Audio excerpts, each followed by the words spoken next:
Вот вам один простой вопрос. Как обычный день может перевернуть жизнь человека? Да легко. Вообще мало что может меня заставить встать рано утром, да еще и в выходной день. Конечно же, прыжки в этом списке. Вообще, поначалу все было как обычно. Еле продрал глаза, выпил бодрящего кофейку, закинул снарягу и отправился на свою любимую дроп-зону. Что случилось дальше, разделит мою жизнь на до и после. Я давно об этом мечтал, но все откладывал на потом. Если быть честным, мне нужен был тот, кто меня подтолкнет на это новое, если можно так сказать, увлечение. Ну, по обложке вы уже в курсе, о чем пойдет речь, а я вам расскажу, как все это было. Выпуск будет довольно увлекательным, особенно для тех, кому интересна авиация и тот, кто так или иначе задавался вопросом, а как же обычные люди становятся пилотами, через что нужно пройти и насколько это сложно. Так что устраивайтесь поудобнее и приятного просмотра.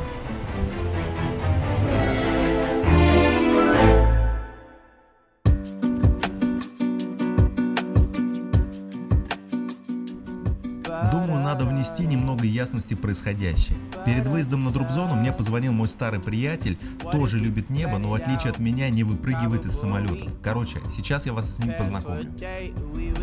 Совершенно случайно приехал приятель из Москвы, человек, который просто одержим небом. Сейчас мы заезжаем за ним, посмотрим, какими судьбами его сюда принесло, что он вообще здесь забыл. Я-то понятно, что я здесь частый гость. Вот, что он здесь делает, даже интересно. Здорово. Слушай, да, вон в то здание заехал. Давай, ты какими судьбами-то вообще здесь? Ну что, надо искать новые, скажем Новые так, горизонты? возможности для настоящих и будущих авиаторов со всех стран мира. А вот, собственно, и он. Прошу любить и жаловать, мой тезка, зовут также Андрей. Смотрите, вбиваем в ютубе Кудри FM. Читаем. Андрей докажет, что авиация действительно доступна всем. И ведь докажет, потому что это настоящий патриот своего дела. Пилот, конструктор, YouTube-деятель, выпускает популярную литературу про авиацию. Одним словом, молодец. Знакомьтесь. Мира. Друзья, вот это человек, который любит авиацию, наверное, больше, чем я люблю прыгать с парашютом. Что, здесь вообще, я смотрю, офигенно. Авиация, походу, здесь прям живет и пахнет. Я в Порт-Элизабет потусил несколько недель. Короче, снимаю про авиашколу, как здесь вообще учиться, какие здесь, вообще для авиации есть, как бы, предпосылки. Порт-Элизабет там авиация, в смысле школа есть? Да, Прямо да. здесь? Можем сегодня опровергнешь или еще что-то, что самое дешевое в ЮАР. Если сейчас по курсу переводить, то это как бы в 3 раза дешевле, чем в Москве учиться. Я не эксперт в авиации, как ты знаешь, я больше эксперт по прыжкам. С авиацией, да. Вот. Но я к этому стремлюсь, поэтому чем черт не шутит. Я уже начинаю задумываться, а не пойти ли мне поучиться на пилота. Но мы Да. это сегодня обсудим Ну, еще. надеюсь, сегодня все твои какие-то сомнения как-то это... Развеешь, Да. да? Давай. Да, и с той стороны, как обычно. Финиш. Окей, you have control. А я должен как ответить? I have control. I have control.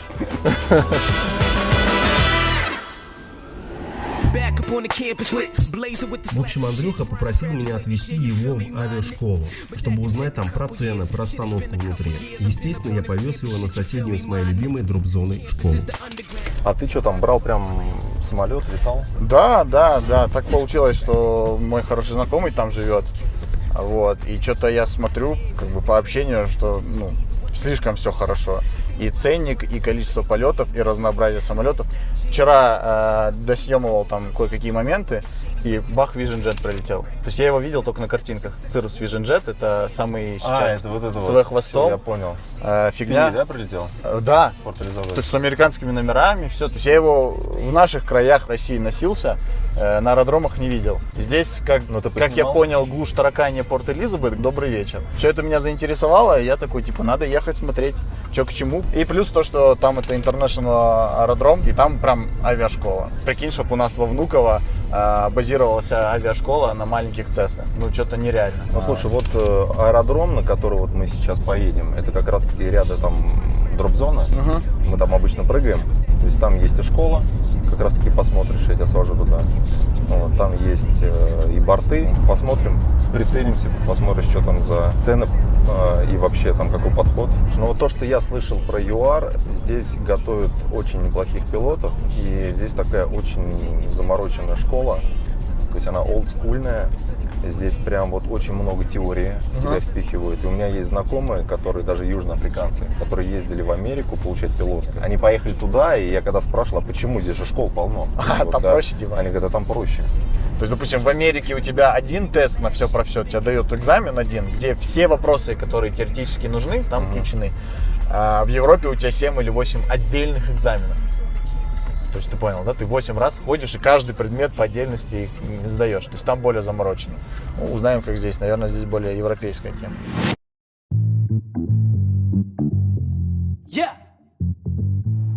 Ну вот мы и приехали в эту авиашколу. Я тут сам еще ни разу не был, но слышал неплохие рекомендации. Выходим.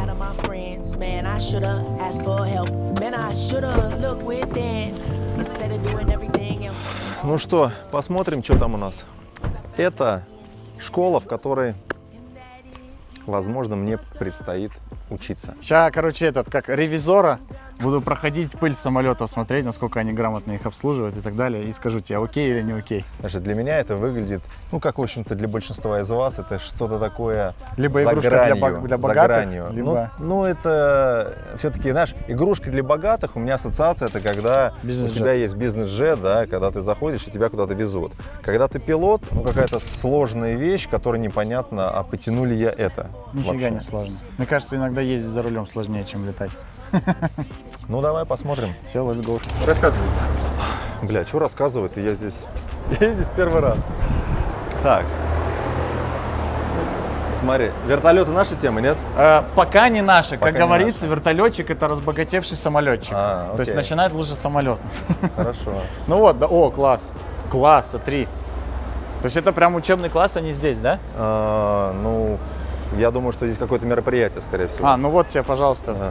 Короче, что повезло? То, что мы сейчас можем четко на примере этой школы, я тебе могу рассказать, как выглядят вообще два мира учебных самолетов. Потому что здесь у них и 172 Cessna, и Piper P-28, которые являются самыми такими массовыми самолетами для обучения. И постоянно как бы конкуренция между ними. Странно для меня выглядит то, что вот эти вот все самолеты, наверняка они очень старые. Да. Вот. И как бы, знаешь, когда ты на машине садишься на автомобиль, которому там 30-40 лет, понятно, что это ведро, да, что это как бы вещь, которую ты не хотел бы себе купить. И я, во всяком случае, это часто слышу, что эти самолеты, они не самые молодые, то есть они не были там сделаны там, в прошлом году. Расскажи вот немножко про эту историю. Как не думать, что ты летаешь на говне? Ну да. Так, смотри, во-первых. С одной стороны, есть какая-то безопасность, о которой ты постоянно думаешь. И понятное дело, что ты находишься в небе, и ты не можешь просто остановить его в случае чего, выйти подумать. То есть тебе нужно принимать решение. А когда ты летишь на самолете, который старше тебя, ну вот здесь вот это какой-то дополнительный такой вот блокер. Ну, короче, я летал на самолетах, которые старше моего дедушки. Это так, затравочка. И видишь, живой перед тобой стоит. Первое. Вот эти два самолета, которые до сих пор используются в обучении и самые такие популярные в обучении, их фишка в том, что их можно прямо сейчас купить новыми. И их как раз-таки покупают новыми, как в основном авиашколы. Сколько стоит? Вот стоят они космос. Типа Cessna 172 стоит 500 тысяч, Пайперос стоит типа в районе 300 тысяч. Когда ты частный пилот, тебе нет смысла покупать такой же самолет, который ты можешь купить 70-х годов, апгрейдить его за 50 тысяч до состояния как бы, ну, так же, как выпускается с завода. Конструкторы, когда разрабатывали самолет, они закладывали в него нереальный ресурс. И если все делать четко по регламентам, то вот они будут жить, блядь, бесконечно. Грубо говоря, у 172 Cessna ресурс планера 25 тысяч часов. В среднем пилот частный в год налетывает 100-150 часов. То есть у тебя жизни не хватит, чтобы на нем вылетать ресурсы на планера, да, движки там по 2000 часов ходят. Вот это вот, что это такое, что за тачка? Так, вот 172 Cessna, Piper PA-28. Мне вот это вот больше нравится, как он выглядит. Он выглядит как-то более агрессивно. Вот это уже больше такой истребитель, то есть такой классный, агрессивный. Глобально вот эти два самолета, пуля в пулю, то же самое вообще. Грузоподъемность, скорость, там на какие-то единицы разница. Разница только в том, что у тебя крыло снизу, оно закрывает обзор, но конструкция чуть по-другому сделана, и там может быть аэродинамически обыграно. Высокоплан, классный обзор вниз, но тебе нужно делать там подкосы, и там, если без подкосов, то это тоже усложнение и так далее. Но 172 она как бы более такая культовая, на ней больше пилотов отучилось, и над ней такой нимб висит, что, блядь, ну это просто, это все, это вышка, да. Поэтому они, как правило, дороже процентов на 30, чем Piper с такими же характеристиками. И в авиашколах, как здесь, когда стоят два таких самолета, на него больше запись и очередь из учеников, чем на нее. Хотя глобально, блядь, вообще разницы нет. Научившись летать на нем, ты на Цесну пересядешь спокойно. Но здесь минус, как бы здесь одна дверь. И ты должен туда карачиться, короче говоря. Так, ну и отсюда, естественно, обзора нет, да? Да, то есть ты летишь, Ты полет... можешь Не, обзор смотреть. есть, как бы, ты видишь, но то есть ты, у тебя да. вот столько вот съедает там крыло. Та же история. Это 172 на максималках, это Piper P28 на максималках. По факту То это есть это тоже Cessna. Cessna Piper, только эта модель, это 206, Подожди. если не ошибаюсь. То есть и здесь уже получается 3 ряда кресел. У нее убирающееся шасси, то есть вот ниша открывается. Они переделали с убирающейся в фиксированный. Ну, короче, чтобы не Ну, заморачиваться. такая маршрутка. Да. И Piper Archer, тот третий, тоже это по факту P28 То на же самое, максималках. только больше, да? Удлинили, более мощный двигатель и поехали. То есть чуть-чуть лучше характеристики, дальнобойней, скоростнее. Ее как учебную невыгодно, потому что стоимость летного часа больше. У нас получается, знаете, как с вами такие Toyota и Hyundai в мире авиации. А есть Mercedes в мире авиации. Это фирма Beechcraft. Она всегда более замороченные самолеты строила, более такое отношение к деталям. Конечно, сейчас ты по сравнению с машинами захейтишь этот, Beechcraft. Но я уже вижу, что это старое какое-то ведро, блядь, а ты мне здесь сейчас рассказываешь про то, что это все очень Да, круто. но с авиационной точки зрения, с моим как бы замыленным глазом с точки зрения авиации, я могу увидеть вот эти вот маленькие нюансики. Beechcraft Bonanza, он выпускается с 47 года. И по сей день, но только версия удлиненная. Глобально конструкция, менялась, не сильно поменялась. Крыло то же самое. Хоть у тебя и Mercedes, у тебя тоже дверь только справа. Ты заходишь, потом все пассажиры за тобой. У тебя убирающийся шасси, он достаточно быстрый самолет этот. Кстати, задние ряды, видишь, вон лючок. Да. Это задние ряды типа для детей, или это самый, ты через этот лючок можешь зайти. Я думаю, что это То есть вообще не Beechcraft ни разу, да? Нет, не Mercedes ни разу. Ну да, как-то странно. Вот, но вот это как бы подход. Ты смотришь, вот так вот присмотреться, и смотришь, думаешь, ёпта, почему у меня самолет за 500 плюс тысяч долларов вот такой вот весь. А это как бы норма, это технологические процессы такие, то есть по-другому ты не соберешь из металла самолет. Но когда ты в теме, ты такой типа, да, класс, вообще. Слушай, а вот эти вот колеса, понятно, что они специальные, я просто к тому, что вот если сравнить с резиной на автомобиль, Да. они сильно дороже, по идее, должны быть. Да нет, не дороже. Во-первых, они меньше, резины меньше, и у них, как бы, понимаешь, ты на земле, как машина, не катаешься постоянно. Выкатился, взлетел, сел. Они сильно страдают на посадке, потому что колесо статично, ты касаешься, и там вот этот дым, когда видели, самолеты садятся. Так ничего умного. То есть здесь ничего такого нету? Как Пневматик колесо, и пневматик, это да. обычный расходный материал. Да. То есть подстерлись, вон у тебя, видишь, есть протектор, подстерлись, заменил. Ну, всё. пока еще не у меня. Вот, кстати, тоже пример. Вот смотри, это как бы, норм. Это красили кисточки. Вот посмотрите, ребята, из автотемы можете оценить детейлеры все. Все вот это, в принципе, оно на это насрать становится, когда у тебя в голове случится переворот, что ты, допустим, ездил какой-то маршрут на машине всю жизнь, и он тебя занимал 3 часа, пробки туда-сюда. И когда ты в то же место долетишь за полчаса, и такой выйдешь и скажешь, ебать, полчаса? А что, так можно было? Да, вот это геймченджер. Все, у тебя вот на все будет насрать. Потому что вот это основная фишка. Потому что, опять же, ты оперируешь критериями, которыми, владеешь.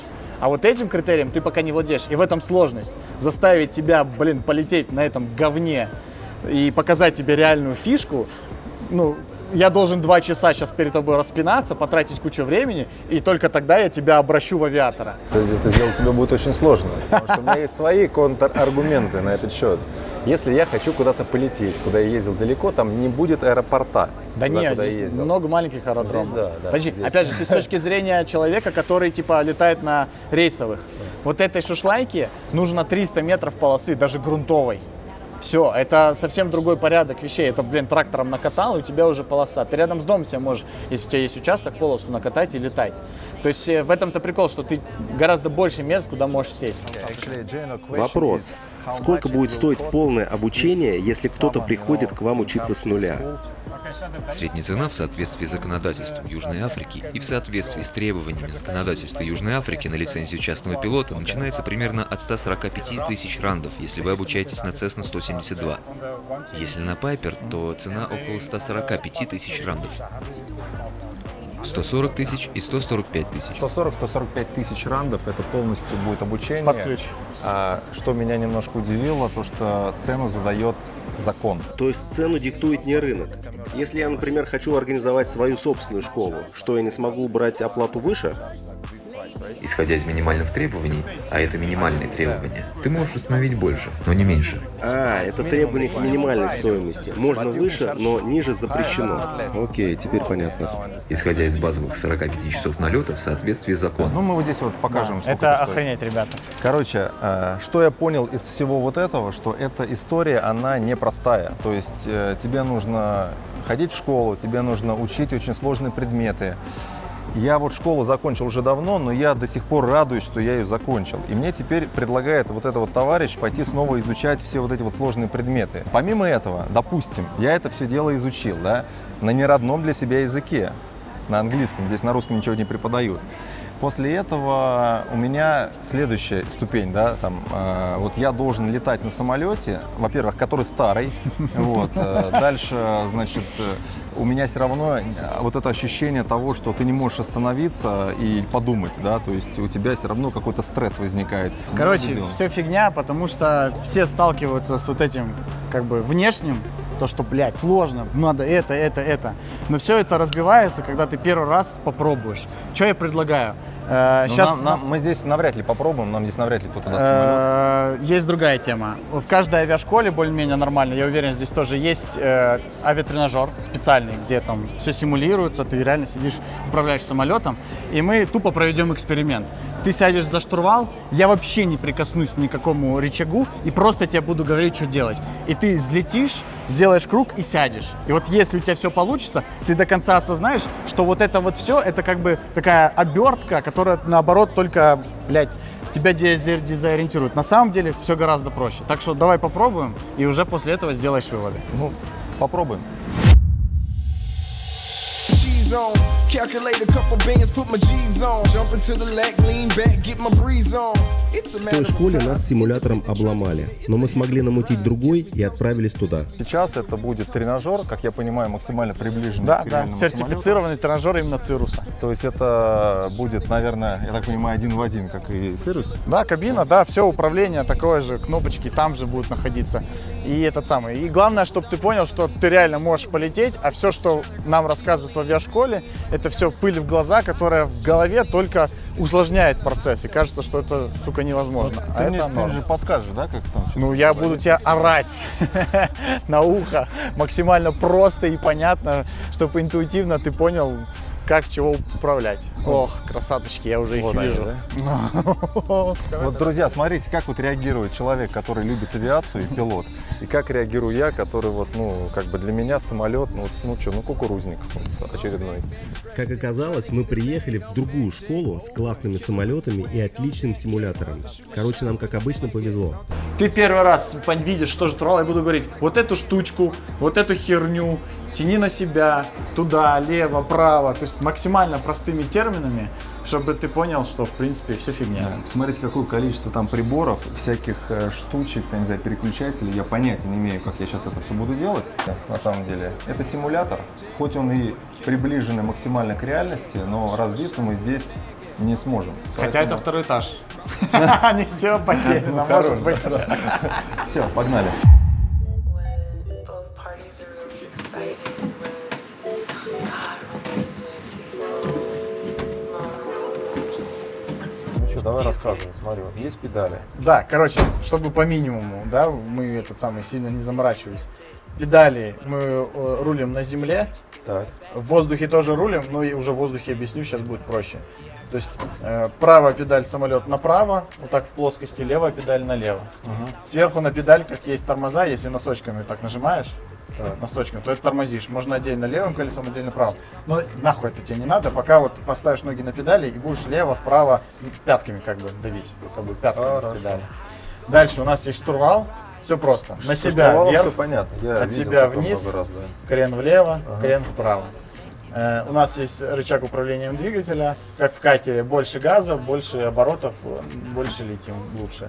Хороший, кстати, пример, как в катере. Да, все, больше нам ничего не нужно для полета, больше никаких кнопочек, ничего, чтобы не перегружать. Это управление смесью, это управлением шагом винта, оно тебе сейчас не надо. Наша задача как бы просто этот самый. Так, запустить, давай, все эти штучки вверх. Так, все Весь ряд, включатели, да. Вот самолет оживает. Левый газ, рут, где газ? Левый, вот этот. Да, полностью вперед. Самую правую красную полностью вперед. Не, вот эту, да, полностью вперед. Так, И теперь вот этот вот двойной выключатель, вот этот. да, влево, например. Понятно. Что-то получилось? Зажми. И держи. О, блядь, завелся? Да, все, отпускай. Вот тебе выросли обороты. Ага. Вот поставь малый газ на себя полностью, на себя.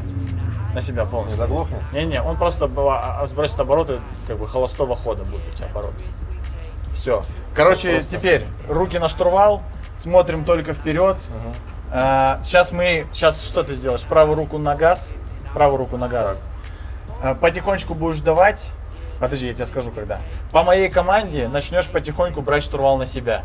Я тебе скажу, хватит, там, типа, больше на себя, меньше на себя и так далее. Короче, все хуйня. Давай, полностью газ. Все забыть, что ты сказал? Да, полностью газ. Полностью Да, газ. полностью. И смотришь вперед. А что не Паркинг брейк, еще раз подрачи его. О, все. Я как-то уже криво стою. Нормально. Сейчас, главное, знаешь как, не резко, а потихонечку давай, потихонечку. И смотри прямо. И педалькой будешь понимать, когда он пойдет. Тихо, задержи. Левая педаль. Во, правая педаль, левая педаль. Ты, не полный ход педали, знаешь, так ограниченными рули. Ограничено. Правая педаль. Правая. Стоп, стабилизируй. Добавляй газика. Добавляй. Полный газ. Держи его на полосе. Держи. Лево. О, все, видишь, чем больше скорость, тем эффективнее педали рулятся. Потихонечку штурвал на себя. Еще. Стоп, задержи в таком положении. Еще на себя. Оп, задержи, не тяни. Задержи. Все, чуть-чуть от себя. От себя. Андрюх, от себя. Вау. Щет. Так, все, стабилизируй его по крену. Поставь, чтобы, смотри, чуть-чуть ниже нос. Ниже. От себя, Андрюх, от себя. Стоп. И теперь смотри, видишь линию горизонта? Вот у тебя должен горизонт параллельно идти торпеде, и расстояние от горизонта до торпеды должно быть одинаковое. Вот заебись, летим. Да, тебе заебись, у меня стресс. Так шуль, ты взлетел сам, дядя. Педали ровно, у тебя левая Видишь, педаль. как я У тебя левая взлетел? педаль больше нажата, чем правая, ровненько. Все, стоп. Во, отлично. Теперь плавно начинаем. Педали ровно, я понял, отбой по педалям. Плавно начинаем крем вправо. Крутим самолет вправо. И при этом нос не опускаем. Оп, стоп, зафиксировали. И вот так его держим. Вот тут, то есть угол относительно торпеды вот один и тот же должен быть. Все, держим. Пока мы не увидим полосу. Надо нам сориентироваться, понять, где полоса. Вон она, справа полоса. Сейчас ее мы будем лететь параллельно ей. Давай, выравнивай самолет. По крену, влево, обратно, влево. Давай. И опять параллельно. Лево. Стоп. Все, вот мы летим параллельно полосе. Сейчас мы пролетим чуть-чуть дальше. Сделаем заход и будем садиться. Пока твоя задача привыкнуть. Не прижимайся к полосе. Все, лети прямо. То есть полоса должна справа оставаться, чтобы у нас было место для маневра. Трындец, конечно. Не, подожди, ты сам взлетел. Ну все, вот рулишь. Твоя задача сейчас просто привыкнуть, понять, ты можешь его чуть влево, чуть вправо, на себя, от себя, чтобы понять, насколько эффективно он рулит. Но надо понимать, чем больше скорость, тем как бы больше эффективность. Ты думаешь, я это все запомнил? Конечно. Вон она полоса, ты к полосе прижался. Давай чуть-чуть влево. То есть мы должны сейчас вот такой маневр сделать. То есть пошире взять. Оп. Теперь выровни самолет, выровни. Стоп, зафиксировали. Вот так летим. Летим, заебись. Справа вон она полоса, я наблюдаю. Ты потихоньку вправо подворачиваешь. Нет, держи вот, видишь кустики спереди? Так. Вот тупо на них лети. На них. То есть, чтобы они не убегали никуда от тебя. Еще раз, горизонт относительно козырька на одном расстоянии и курс на кустики. Летим. Потихонечку вправо начинаем. Потихонечку. Это не потихонечку. Чуть меньше угол. Нос от себя штурвал. Вправо. Вон, видишь, она полоса, вон она горит. Наша задача сейчас встать на ее курс. Давай. убери газ чуть-чуть, прибери. Чуть-чуть влево. Чуть-чуть влево. Стоп, стоп. Чуть-чуть на себя, Андрюх. Чуть-чуть на себя. Стоп. На себя. Мы пока не садимся, Андрюха. Мы не садимся. Мы летим. Не раскачивай. Спокойно. Спокойно. На себя, на себя. На себя, на себя. Вот мы коснулись мимо полосы. Давай чуть пролетим. Не-не-не. Левее, левее, левее. Мы сейчас посадим эту херню точно. Стоп, стоп, стоп, стоп, стоп, стоп, стоп, стоп. Правей, правей, правей, правей, правей. Вот, стоп, замри, замри. Просто замри и убери газ. Ничего не делай, убери газ. Ничего не делай. Все, ничего не делай. Я посадил самолет. Только рули педалями, педалями, педалями, педалями. Левая, левая, левая педаль. Левая, левая, левая педаль. Левая, левая, левая. Правая, правая, правая, правая. Вот мы вышли на ось. Все, пиздец, мы сели. Так, как затормозить? Ну, на носочки педалей. На носочки педалей. Ну чё? Слушай, это просто какая-то компьютерная игра, а ты переживаешь такие эмоции, как будто ты реально летишь. Ну я реально летел. У меня рука прям дергалась корректировать, но ты этот самый. То есть фишка какая? Ты реально, вот видно, что ты не летающий нифига ни разу чувак, то есть все по чесноку. Ты очень его разбалтывал, но в какой-то момент, ну опять же, когда чем ближе полоса, тем кажется, блядь, сейчас садиться буду его этот самый. Но в принципе ты его в конце выровнял. Слушай, он очень чувствительный. Прям Да. слегка даешь, вот, Да. или педали, или еще, Да. просто его начинает раскачивать.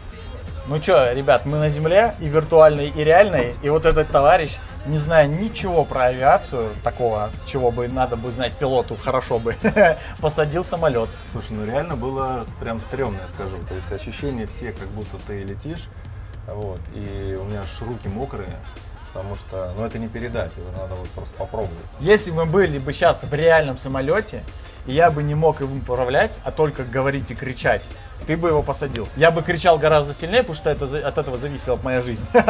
Но ты бы его посадил. Поэтому все это, то, что там в школе рассказывают, это пыль в глаза. Это кажется сложно. На самом деле это все прикладная штука. Ты просто, узнавая про каждый прибор чуть-чуть больше, тебе будет более понятно. А почему я сейчас кричал на себя, от себя? У тебя у самого будут эти команды из головы генериться. Если ты отучишься сейчас летать в авиашколе, ну, я с тобой готов сесть в самолет, вот так сложить руки, ноги и говорить, давай катай меня. Я, блядь, этот самый. Вот я думаю, что все будет окей. Я учусь на самолете. Да. После этого катаешь меня. Так, после этого катай меня. Ну и, соответственно, если я это прохожу, то ты тогда также проходишь АФФ и прыгаешь соло. Говно вопрос. Зафиксировали.